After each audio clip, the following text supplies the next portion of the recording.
कोई भी कर्म करने से पहले ये सोचो कि सर्वशक्तिमान परमात्मा सदा मेरे साथ हैं। जो भी होगा वो बहुत ही अच्छा होगा।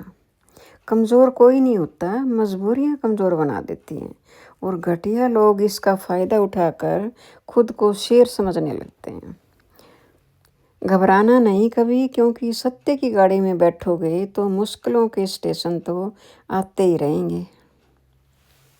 कोई हमसे गलत व्यवहार करे, हम प्यार से बात करें। वह फिर गलत व्यवहार करे, हम फिर प्यार से बात करें। वह अपने संस्कारवश है तो हम अपने। हमारा व्यवहार उनके व्यवहार पर निर्भर नहीं है। हमारा व्यवहार हमारे संस्कारों के अनुसार है। लोग सोचते हैं कि मजबूत व्यक्ति टूटता क्यों नहीं है, पर सच तो ये है कि वह टूट टूट कर ही मजबूत बना है।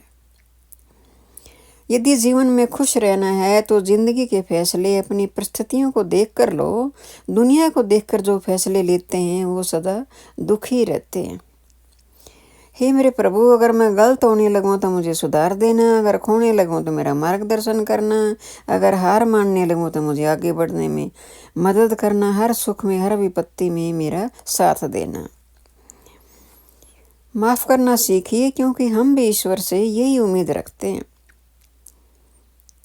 जिंदगी में कोई अगर आपसे जलता है तो जलने दीजिए। याद रखना, हमेशा जलने वाली चीज़ एक दिन राख हो जाती है, चाहे वो अहंकार हो, वस्तु हो या फिर इंसान। जीवन में अगर परिस्थितियां बहुत खराब हों तो अपनी परेशानियां ईश्वर को अर्पण कर दें और सिर्फ ईश्वर का चिंतन करें।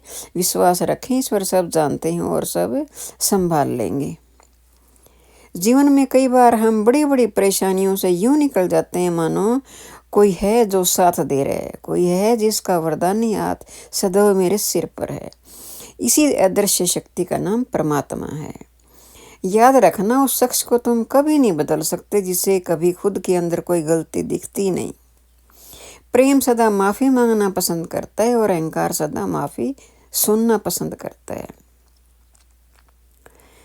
जब हम दूसरों के लिए अच्छी भावना रखते हैं तो हमारे पास भी अच्छी चीज़ें लौट कर आती हैं। यही प्रकृति का नियम भी है।